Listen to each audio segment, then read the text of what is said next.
Hello to all. Here today in the Tier 8 British Tech Tree aircraft carrier, the Implacable. We're here on the map Warrior's Path, and the mode is Domination. We're against an enemy Graf Zeppelin, and we're in 8 to 10 matchmaking, which puts us as bottom tier. Now with my recent feature of the Indomitable, the Tier 8 Premium, I compared the Indomitable extensively to her Tech Tree counterpart, the Implacable. So, as such, it only makes sense for me to follow on with a direct comparison video. So here today, all things considered and all things going well, we will be playing a pair of games. The first one in this case will be in the Indomitable, as I launch my British Seafires, and the following game will be in the the first game will be the Implacable. I misspoke, as we see here. And the following game will be in the Indomitable. Anyhow, I've launched my Seafires, the Implacable's rocket attack planes, a squadron that the Indomitable also has access to. I have a slightly stronger rocket and I launch a pair more per Seafire, so 20 in a wave as opposed to the 16 of the Indomitable. Udoy here popping his defensive fire, as you can see from that flak. Might as well just recall here. He does trim 2 more planes, so it's a bit annoying. Kills 4 of my planes with defensive fire. We're gonna follow on. Anyhow, I was gonna say the Seafires launch more and better rockets with a better reticle, thanks to the artificially reduced accuracy of the Indomitable's reticle. However, the rockets themselves are carried by a relatively inferior aircraft. That Seafire only went up to 180 knots as opposed to 234 airspeed of the Indomitables, de Havilland Sea Hornets. I figured he would turn out one way or another, which is why I pre-armed, but it looks like he's opting to beach himself, which is odd. So I'm gonna de-arm myself and make use of the tight turning circle. Now I'm using the Implacable's Spearfish torpedo bombers, which the Indomitable does not have access to at all, obviously.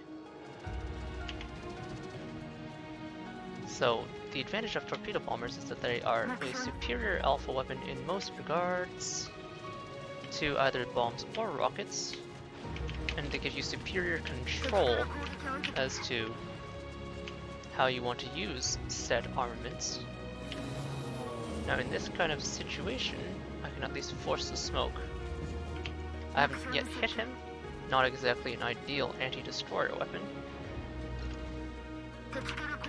but I can force him to make choices he would not otherwise like to make. Gearing spotted on the other side, and I'd row up there. I do miss the Udoy in the smoke. He was slightly angled, so I expect he moved forward and re-beached himself, but I did give my Yugmo a good opportunity to potentially torp, although it looks like he dumped his torps into that Atago and Bismarck cluster, which was quite clearly unsuccessful, so I'm stubbornly going after. I'm spotted now, which suggests to me he's out of his smoke very briefly. He may have reversed out. Oh, I'm re-spotted. But it could just be those battleships on the horizon. I am going to check the forward side of the smoke first, though. And there you have it. As you can see, I'm going to use my very slow Seafires and come in. One of the advantages of having low airspeed is that you can make extremely tight turning circles. This Udoy trying to borrow this smoke screen, as you can see. My spotting allowing my GK secondaries to light up the Udoy, although you can see he does trade with the Yugmo. Well, trade assuming I can actually finish him. I'm gonna drop a fighter here to make sure he dies. Slightly overled, but hopefully with the position of my allies there, they'll be able to take care of him. I'm gonna intercept that Atago over there, who you can see has launched his fighter.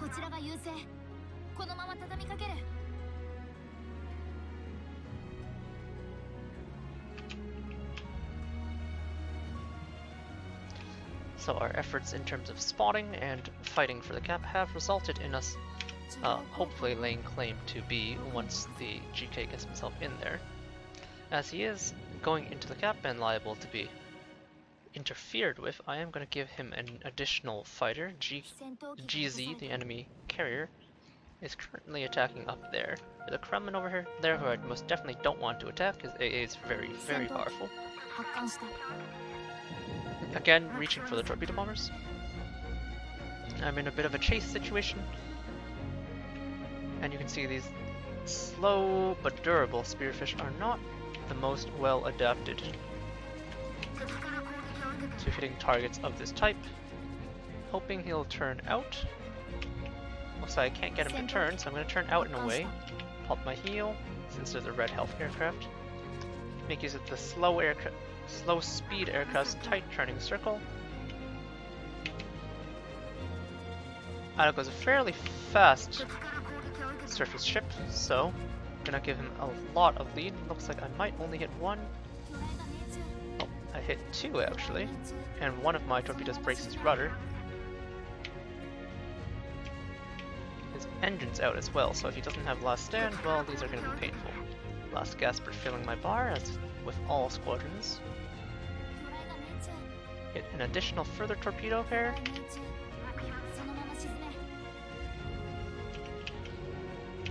Adago's stubbornly refusing to damage control, so we're gonna just launch that torpedo and follow on with a level bomber squadron.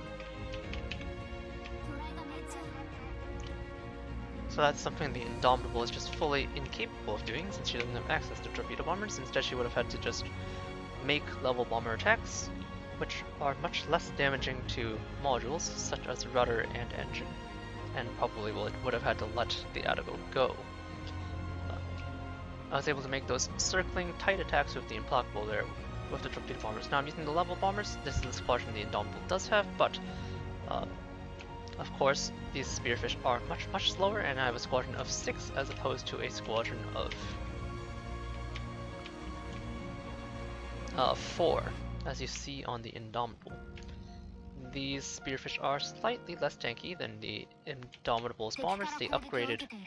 The fully upgraded Indomitable bombers sit at just about 3,000 health each, whereas these are about 2,600. And with the smaller squadron are unable really to make repeated attacks, especially because they have a long turning circle. On the other hand, these spearfish, while being slow, are able to make use of that slow airspeed in order to benefit from their ability to turn around. I clipped some flak there, which is unfortunate, but I should at least be able to make one follow-up strike onto the Iowa. I was able to set a fire.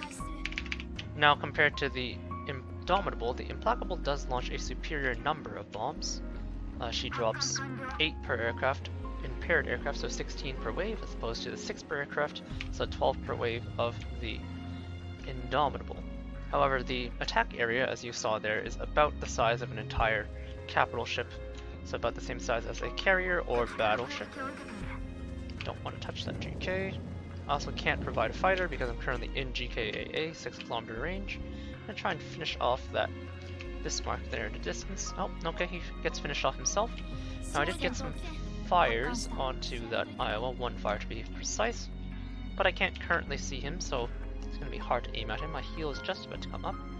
So I'm going to take my time to put some damage into this Bismarck.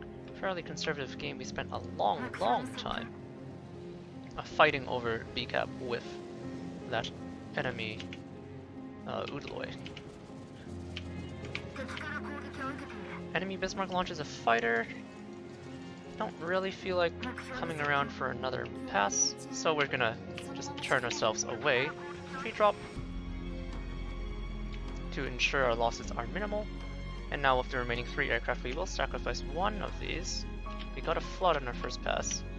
Flooding on British torpedoes is of course excellent, or flood chance rather. So, not having access to excellent British torpedoes is definitely a detriment. So, I'm able to dot stack with multiple types of dots with access to these torpedo bombers, because I am a Indomitable.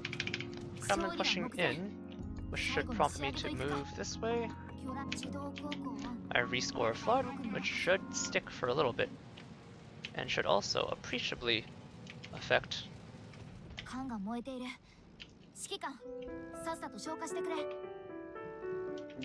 his ability to maneuver. Sorry, I was lost in thought, you could say. Trying to circle and look for an angle on the GK, just like with the Indomitable. With these Implacable level bombers, you want to approach from the rear or the front directly. So kind of finding the tail chase angle is the easiest way to get the best results. And now I'm going to arm the attack. You'll see now that the reticle is quite large.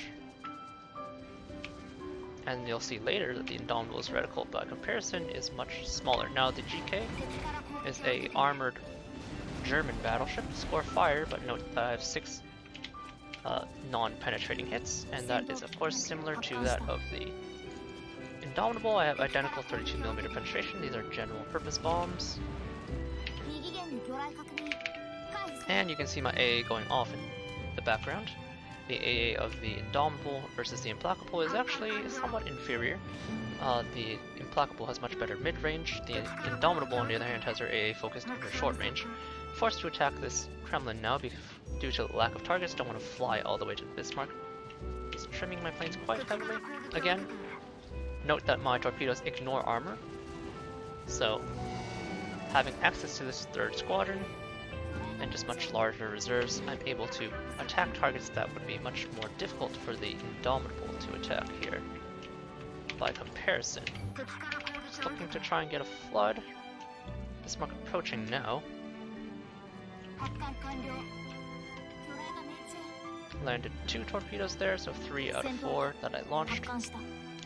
And versus the lonely low AA target of the Bismarck, looks like I selected the right target since my allies actually decided to punch some holes into the Kremlin and have since killed him. Alright, well, not able to continue any more there. But I was able to make use of the Implacable for the most part, showing off the slow but tanky planes, which result in it using a kind of repeated over-the-target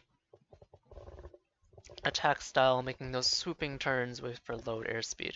So we did 96,000 damage with 12 torpedoes, 18 bomb hits, 10 rocket hits, shot down 9 planes for a hull, 4 for fighters, took 3 in caps, 3 fires, 2 floods, and 9 spotting movements. No kills, unfortunately. We weren't able to finalize anything ourselves, but we were second from the top at 1600 base experience in a bottom tier game. Detailed report wise, you'll note the bulk of our damage in this case came from the torpedoes, a weapon that the Indomitable doesn't have any access to, but we did manage to get a large amount of our damage from stacking damage over time effects as well, so don't underestimate the Implacable's ability to stack dots. Now heading back into port, we're going to switch back over to the Indomitable, her premium half-sister. You can see it's the same armor scheme. The AA, as I was mentioning at the end, on the Indomitable is more focused on her self-defense short range, whereas the Implacable has a bit more of her AA focused into her mid-range aura, which gives her a relatively superior AA because you want to shoot down planes as far away from your hull as possible. And the longer range the AA is, the more it's able to provide cover to your allies as well. So Riku, we're in the Indomitable this time. Again, we're bottom tier in 8 to 10 matchmaking, this time against a Shoka, however. But the fact that we're bottom tier again should allow us to have some more qualitatively similar results, although 2 single matches is not exactly statistically relevant. It is sufficiently representative of what we want. So we're on the map, hotspot the Modus Domination, looking down. Thunder, Kremlin, North Carolina, Amagi, so Amagi very easy to bully. North Carolina is okay, and then these 2 are you want to avoid, although the Thunder is thinly armored with her 32mm British plate, which means they're easy to bully. And Salem, Rune, Chapayev, don't want to touch the Salem, but Rune and Chapayev are fine to deal with. Shimakaze, Harugumo, Fletcher. Harugumo could potentially put up a lot of flak, and Fletcher is annoying if he has defensive fire, but other than that, not too bad. Now starting off the match, launching my de Havilland Sea Hornets. As I mentioned in the last match, my reticle is artificially reduced in accuracy. I can only land up to half my munitions into the target. I have a 2x3 setup, so identical, and an identical 2300 health. However, you'll note I rocket up to a whopping 234 knots of speed in a straight line. and in exchange I turn very sluggishly. I have an enormous turning circle when compared to that of the Implacable's Seafires. Fletcher opens up with his AA after getting spotted by me. I'm also in the Salem's AA aura, so I want to zoom out using my superior speed. Something not an option not available to the Salem. Looks like he's turning back towards the Salem. Hit some flak too, you can tell, because I have damage on plane that's not my last plane in the squadron. But just gonna provide spotting. The reticle is inaccurate, however, so that 3k chunk is actually an above average chunk for the Indomitable's rocket plane. Is gonna force his smoke here, but I should get one more hit, so hopefully I can get a fire. No fire for me, but I did break his engine. Definitely inconvenienced him. Looking at my targets now. A Magi over here stands out as an easy target, so let's launch the carpet bombers. You can see that fast airspeed leads to a completely different playstyle.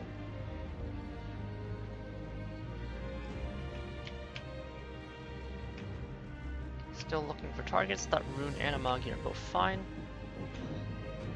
Now, thanks to this high airspeed style, the Indomitable is very reliant on using slingshot attacks. So note the 2x2 setup of her level bombers. Again, the level bombs only have 32mm of penetration and I drop half of them, but you will see that the reticle is much smaller. Touching the Fletcher's AA there. Magi's out of vision, so just gonna make a dive onto this rune. We find the Shimikaze after. Note that there's almost no refresh time after the attack. And that reticle is so small that it's actually smaller than the length of that rune over there. Didn't get a fire, so I'm going to repeat my attacks, but note that my airspeed of my aircraft is so fast that it doesn't really matter. I lost one aircraft in that attack, you can see. The rune was able to shoot down one plane, but he was isolated, so he's an excellent target still, so I'm just going to keep drawing on my level bombers, and you can see my level bombers are already coming back to my hull before I've commenced my second attack. Fletcher touches the cap, but there is a Salem beside him. However, heavy AA threats are not so much of a big deal for these level bomber attack craft. Gonna make my hit on the Salem as planned. It's much easier this way. Now the Salem has a super heal and he's reversing. You can see he's able to disrupt my attack here. 3 non-penetrating hits, so I must have hit only his turrets. The Salem's covered in 27mm armor, so nothing he has can actually shatter my shells. But I'm going to use my high airspeed again to once more dive into the cap and try to disrupt that Fletcher. So I'm not spotted even after I pass his last known position, which suggests to me that he's right behind that rock, and he hasn't moved from behind it. Arming my attack early. Don't quite find him.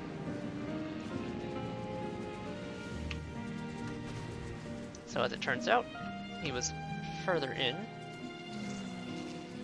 No one's available to shoot him. I've lost half my squadron. I have to make a huge turning circle. Note, because of the poor turning circle of the rocket attack planes, slam some flak on the way in, unfortunately. So my team is kind of locked out, and without the torpedo bombers, I'm kind of just left looking for a vulnerable target, but unable to find one in this case. We've done some marginal damage onto the rune, and some more significant damage onto that Fletcher, but still haven't been able to finalize a kill. Now I'm not afraid of taking more conservative positions than I otherwise would. This Kremlin, now normally you wouldn't want to attack a Kremlin.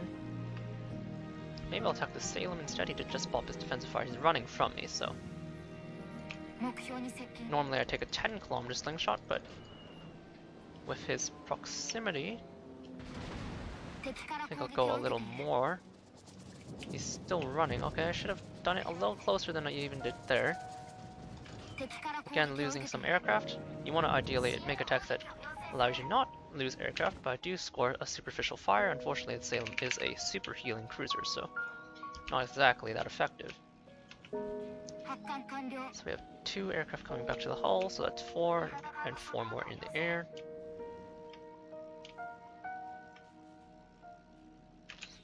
pinging me. Okay, where is he? He's a Vladivostok. Maybe he wants help with the Shimakaze.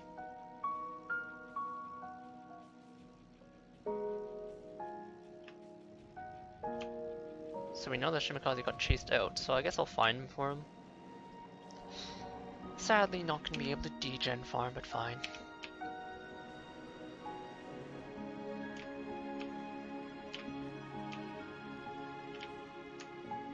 Spotted somewhere. So I'm gonna check the border.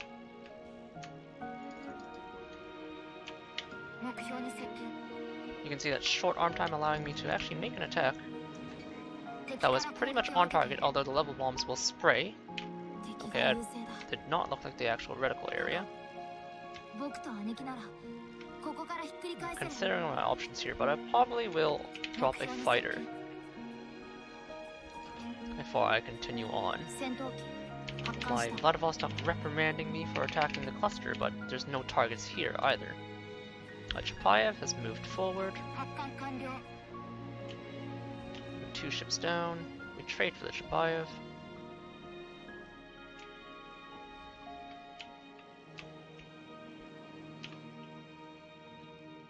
At this point, I don't have too many options, although my team is going to regain some map control. Kremlin pretty static. He has taken some pretty intense focused fire, however. Shimakaze pops from the smoke, as you can see. My team will deal with him, however. I'm confident. Armor attack on that Kremlin. A lot of planes here, but I'm just here to try and set fire and harass. Now he is Russian, so anything less than the fire is going to be a bit poor in terms of results.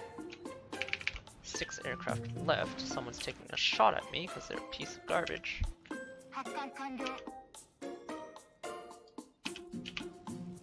Maybe the Thunderer? Thunderer is a good target. Alright, finally we get eyes on something that's actually good to hit. Hopefully we can show off the prowess of the Indomitable's level bombers. Thus far it's been an unimpressive game. Unfortunately he's doing some kind of broadside turn thing in front of my whole team, so as a result I'm not going to have a great angle of approach. I'm trying to correct, but I think my first attack is inevitably going to be at a poor angle. That's fine. We'll start simple, try and get a diagonal attack. Rake with a fire, which is what I'm after. Just want to set some permanent fires.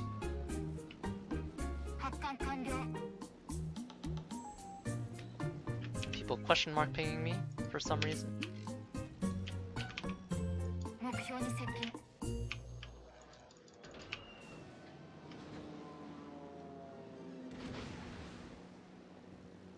Okay, that slingshot was a bit too far out of range. You can see I wasn't even inside the AA. Now my planes are fast. I guess I didn't hold down the boost properly. My planes are fast, but they're not that fast. You see he repaired a fire. Even if I lose an aircraft, I did get all 12 bombs off. And there's 1 permanent fire. Try and work down a Thunderer. Again, he's not presenting the best of angles.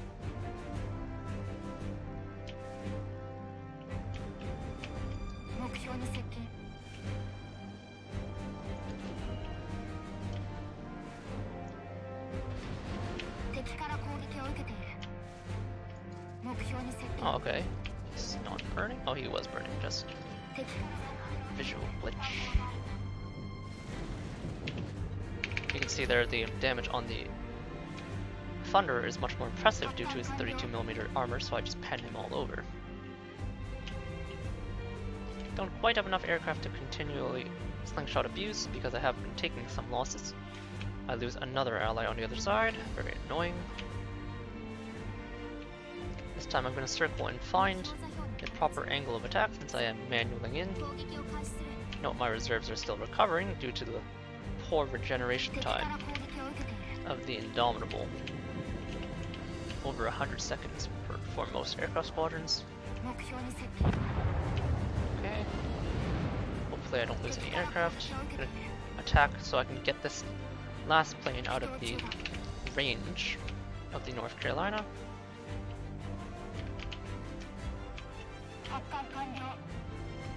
Gonna harass in North Carolina. Actually, he's like moving away from the fight, so maybe I should focus on the targets that my teammates are actually hitting already.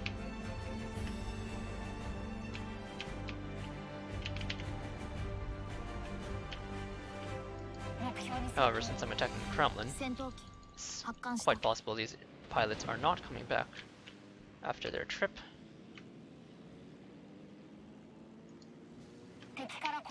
So I'm gonna pre-drop a pair. He's already on fire.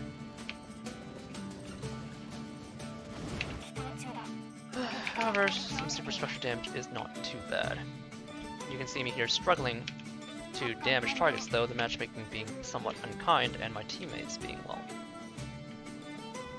not sufficiently useful. My Shimakaze chasing to the edge of the world, chasing a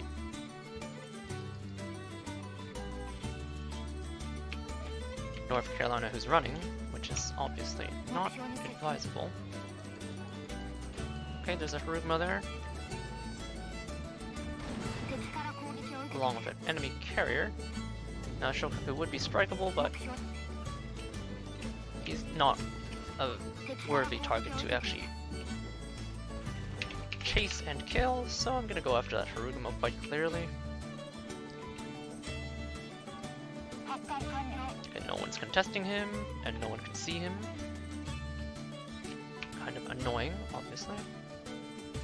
Should be somewhere inside this bubble.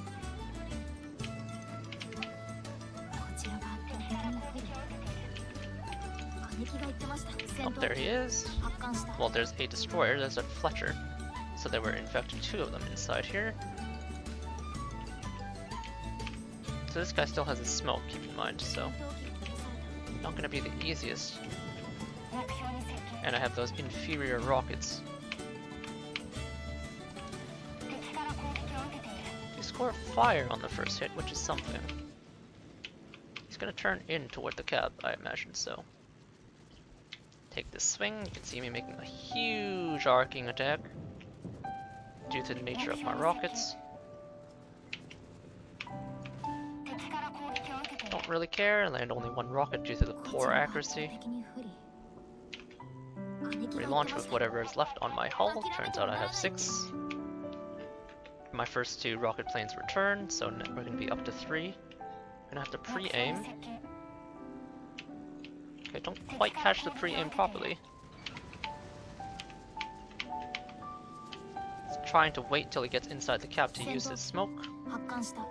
A worthy effort, I suppose. He's presenting a good, what's it called, crosshair for me though, so should be able to dispatch there. Using the last pair, I'm gonna look for that Harugma.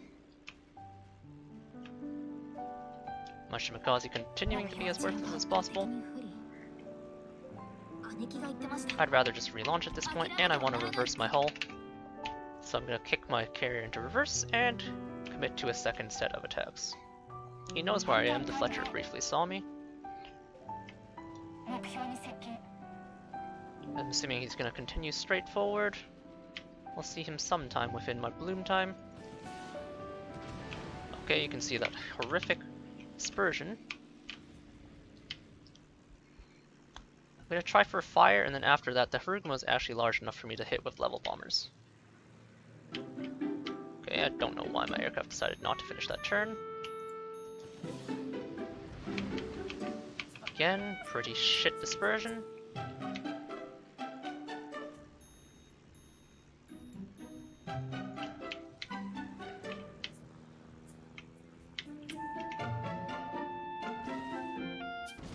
Kind of garbage tier dispersion, in fact.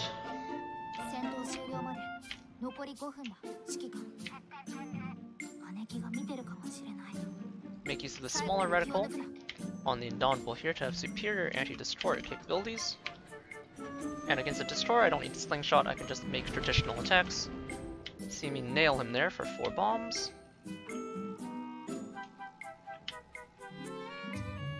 Just bring my planes around, and now take my time.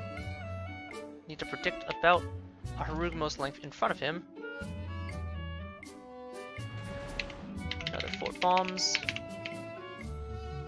No time to admire my work, however. Circle out this way.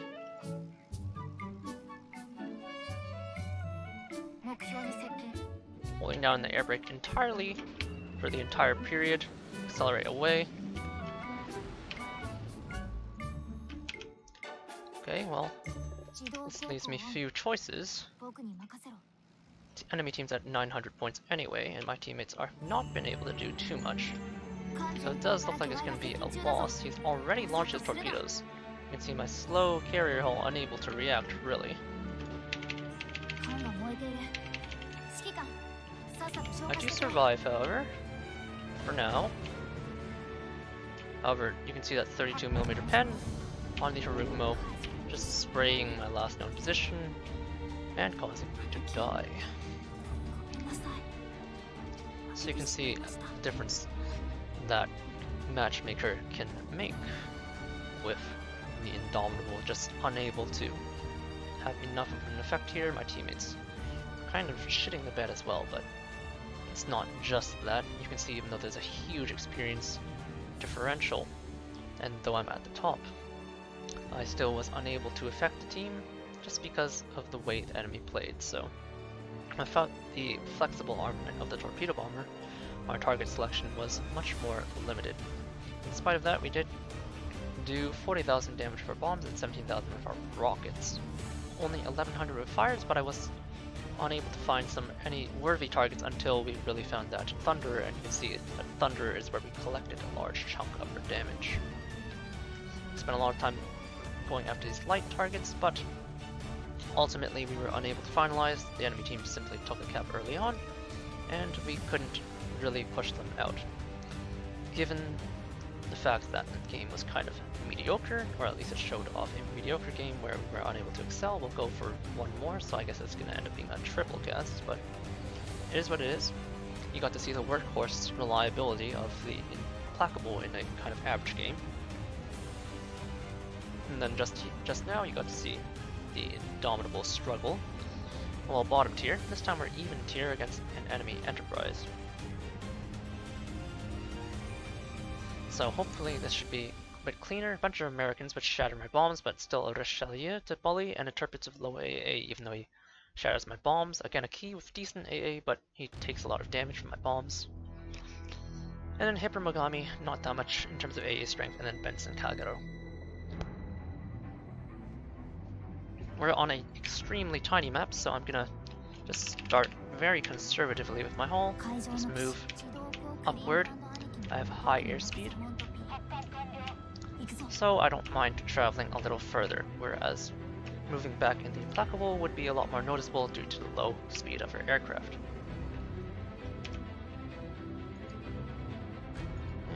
Don't like that. So 2 destroyers, one in the center and one to the far side.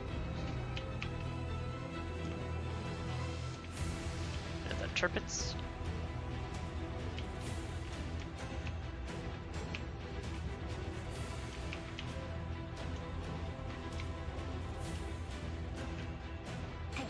It's pretty alone.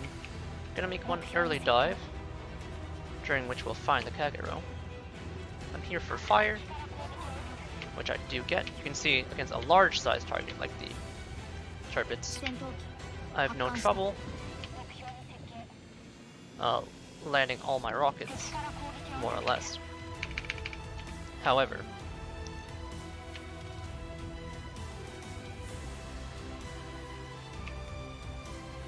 you can see that deep dive early on did result in the destruction of half my aircraft, which are not going to come back for another 3 minutes, unfortunately, so. We did get a fire on the turpits, however, so I'm gonna go after him. Hunting him, I can see him at 18 kilometers, moving away from me.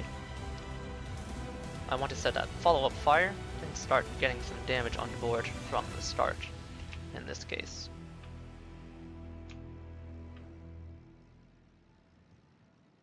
Chasing with my superior speed. I don't have that much boost, so I'm going to do the slingshot from a closer range than I otherwise would.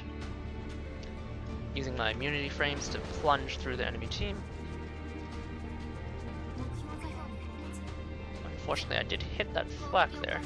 So it's gonna leave me with probably just one bomber. Try and relight that fire. On an awkward angle. Well, no dice, but we do see a Benson to pursue. The enemy is moving away from this flank, so I'm going to move my carrier down. Unlike the Implacable, I do have relatively superior concealment at 11.8. On the Indomitable, the Implacable only goes down to about, I believe, somewhere closer to the range of 13-ish, maybe like 12.5. So I want to find the closest target at all times in order to efficiently optimize my fire spamming, so looking at this Massachusetts here, he's not as ideal as the key, but the key is moving away. I don't want to continuously dive for the triplets over and over if he's on the opposite side of the map. It's only because I got that initial fire during my scouting runs that I went for him at all. Find the center of mass, no fire unfortunately, and you can see that focused AA does cost us all the rest of our rocket squadron. But he's moving away from the key, even if it's only very slowly.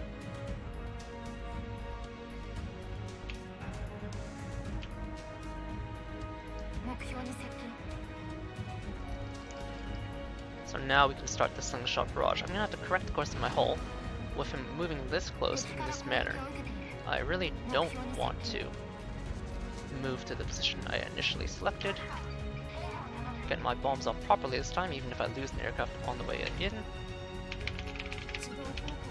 Let's go back. So no dice on the fires, but we got plenty of more tries. Lost one aircraft in the end, but 3 are going to return.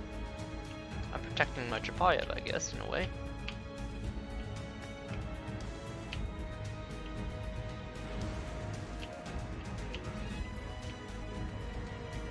I'm gonna have to turn during the slingshot attack, so that's why I'm opting to do it a little closer.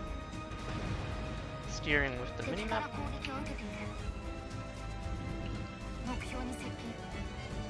Use that fast refresh time to attack. There's that double fire, that should prompt a damage control, and now the firestorm begins. This time without a cap to fight for in the standard battle. I can play much more greedily. You can see once he gets close enough, he's now vulnerable to repeated attacks.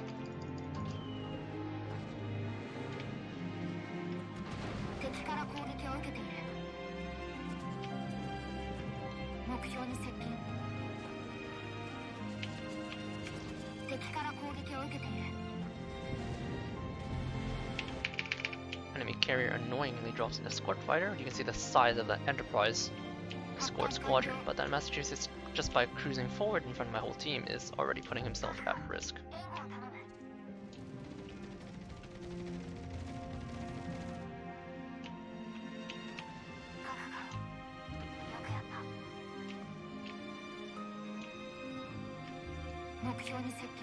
Again, I have to turn, so make use of my last gasp. Should still be some refresh time in terms of the damage control. Score a bow fire, which is what I'm after, don't care about anything else. And now that enemy turbines is kinda close enough.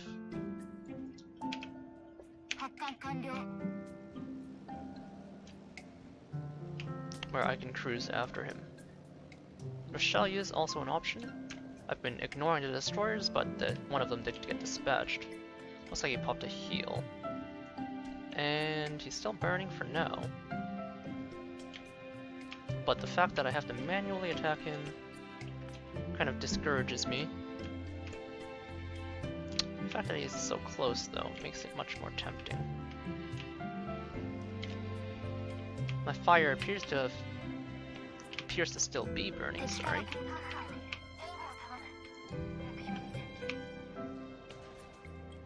Up there, just timed out. Haven't been getting some good angles here, but that's fine.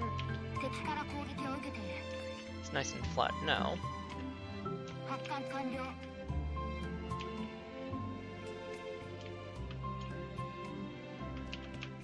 see much more abusive use of the repeated firebomb attacks.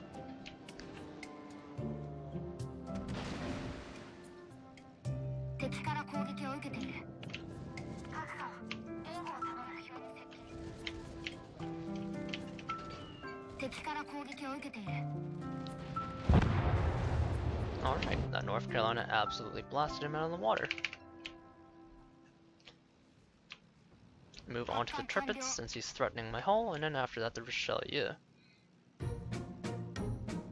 can see the repeated same squadron usage, stressing my ability to repeat the slingshots. Depending on how far the target is, I might not have time in between strikes to refresh.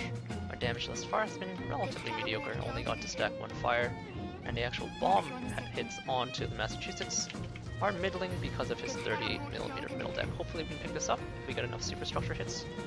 Nope, no can do. This is of course due to the Trippets' 50mm middle deck, but he's gonna burn down from my allies. Probably worth some time taking a look at the NCAL, scouting, and establishing whether or not I can get some information on the North Carolina as well. However, he does show himself quite forward. First attack is going to be forward. You can see already, based on the fact that I had to maneuver, the reticle became extremely wide. Make that wide arcing circle. Someone pops a radar for him. Jamming down on the air brake in order to reduce my speed. You can see the poor accuracy of the rocket planes coming into play there. I only landed one rocket on the tiny target of the Benson. It did set a fire, however, so it's not nothing. And here's the Richelieu, who is actually one of the best targets to hit for me in this entire match. His A is kind of mediocre, but more importantly, he's coated in 32mm plate. He does manage to trim one of my planes before I make the attack, so I only get one pen. My rockets only have 27mm of penetration, just as is the case with the Implacable. But since he's reversing toward me, hopefully I can get some raw pen damage. Should be a nice easy angle as well, so for once I'm going to be getting a more well set up attack. You can see the difference in AA between him and one of the Massachusetts, for example. Not a perfect reticle, a bit over the target, but you can see even a raking hit scores 7 penetrations for 9k and 2 fires. This should force the damage control. Gonna decline to boost because of how close we've gotten, actually. Let's boost a little bit. Even with the short arm time and short refresh time, best not to take any risks. My hull is spotted because of my aggressive position. I have no idea where my bombs went. You can see the enemy Enterprise slamming some, I think, rockets into me, but my armored flight deck, a feature shared by my half-sister Implacable, the textury ship, kind of resisting most of those last few rockets. I am vulnerable here to getting shot at. I have a raised citadel. But we'll start with one hit there. Move out and away. Looks like he's shooting me with his secondaries at the very least. We're already out here, so you can see that Richelieu's mediocre AA unable to really effectively challenge the 3000 health of the bombers. Score 3 more pens, and he's quickly burning down. Last 4 bombers, so I do need to be careful with these. I have 1 aircraft coming back, but this time I'm at 80k damage, most of it's battleship damage, but of course that's how you want to stack your damage. Let's get started on this other Massachusetts. Would be nice to hit the key, but he's stayed very far back so far. Oh, looks like I actually have 4 more aircraft coming up into the hull. You can see the enemy Enterprise coming on to me. Now if I wasn't so intent on quickly making this attack run, I could defend myself by quite easily turning. You can see he gets what looks like either a bunch of penetrations or one citadel, and nothing else. At the class of 6 aircraft though, I don't know if I would categorize that as worth it.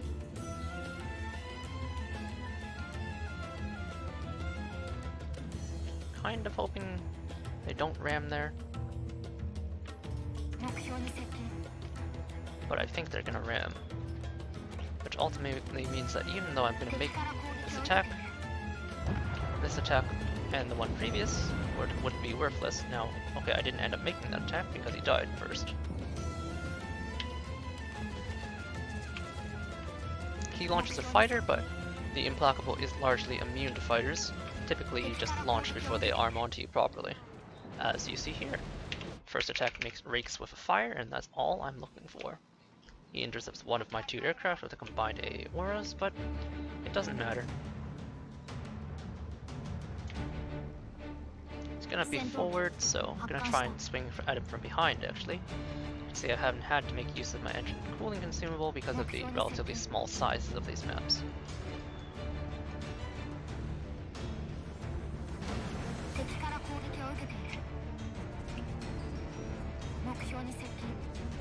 Now remember, the key has torpedoes, so this guy on my team is in quite a bit of trouble, I would imagine. He's covered in 32mm extremities plate, but he does still have areas which can shatter my bombs.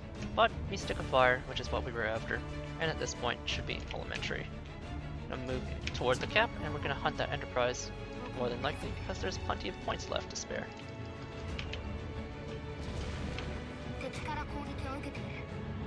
North Carolina punches out the key, leaving me with a armored Vladivostok. He's going to shatter a lot of my bombs, but repeatedly going after battleships here to get a fire, which is what I'm after. It's very easy for me to clean up the damage in this case. Gonna have to manual this one, although I do have fire ticking. We'll see if that North Carolina does enough pen damage. He's healing, but Dichotomy does put out enough alpha damage to deal with him, allowing me to hunt for the enemy Enterprise at my leisure. It looks like he's in this corner. So I'm gonna bring my carrier around and start hunting.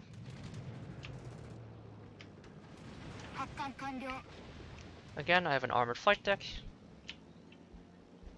so every time he hits my deck, unless he hits the bow or stern, I'm going to be able to resist his attacks. Now, torpedo bombers are the best armament against carriers, but level bombs, other than against myself and my half-cousin Implacable, are fairly capable.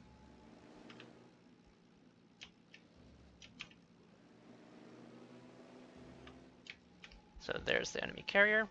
Now, carriers have self-defense fighters, but I am uniquely good against these self-defense fighters because of my high closing speed. You can see me closing onto the carrier hull at 222 knots. Arm my attack. Get onto the target. The fighter arms, but even with just a couple of seconds, I'm able to get my bombs off. And now that I know where he is, well, this should be elementary at this point. Okay, I don't know how my aircraft immediately became damaged. That's some hot bullshit. So, I'm gonna defend myself. And then, because he used his carrier fighter last time to intercept one of my planes, it will be on cooldown, if only temporarily. And his hull, unlike mine, is not armored at all. So as long as I hit the outer sections, should be able to deal a lot of damage. Have to make large sweeping turns because of the fact that my planes just don't turn very well. But once I'm on target, should be fine. Last gasp refilling me here. Dichotomy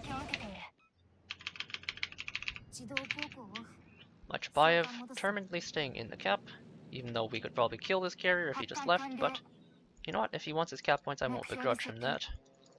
Looks like this will be the last attack I make because of that, though.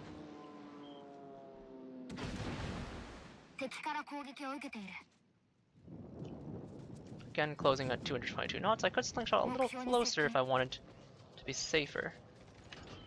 Just drop before the fighter intercepts me this time.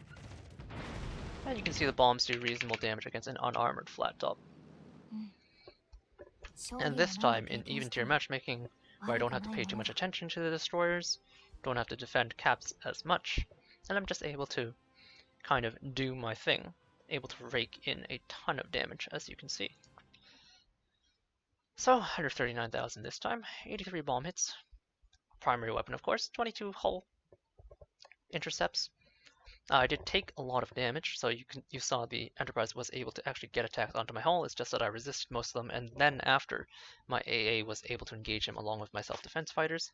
This is of course because of the short-range nature of my AA. 1 actual kill, 13 fires, not even that much. 10 spotting ribbons, 59 rocket hits, and 4 planes interdicted by fighter. Team score-wise, 2,000, second from the top to Chapayev, who was able to solo cap the base. Quite clearly had a heck of a game. I expect he also contributed very significantly to the death of some of these destroyers with his surveillance radar consumable. If you go to detailed report, you can see the bulk of our damage are on targets that I actually penned. So you can see the Richelieu, 20,000 fire damage, but also 21,000 actual bomb damage, whereas if we look at something like this, we have the same kind of distribution but much lower on the Massachusetts. What other end of Vladivostok should be mostly fire damage, or I would expect it to be mostly fire damage, but apparently he did take some significant pen damage. You can see here another more fire damage than bomb damage. And even with the key, he took more fire damage than bomb damage. So with our repeated fire stacking, we're about 9k short of a Witherer, but otherwise not too bad. Again, 60,000-ish raw bomb damage and 30k rocket damage. But you can see how much of a difference just better matchmaking and not being forced to deal with up-tiering ships allows the Indomitable to be. So all in all, the two sisters are both good carriers. I would say the Implacable is on the fair side for tier 8 carriers, whereas the Shokaku and Lexington lean toward unfair. As for the Indomitable, well, she's an interesting take on the British carrier concept, but she definitely does have her limitations. Don't get me wrong, she is incredibly fun, but when she's bad, she is bad. And when she's good, she's very good. So if you don't mind having slightly swingier matchmaking, the Indomitable is certainly still quite the prize. Anyhow, with that said, that'll be all for now. It's been running on long enough. The music has in fact stopped, so that kind of gives me an indication of how long we've been running. So I'll catch you all later, and I hope you enjoyed. Cheers.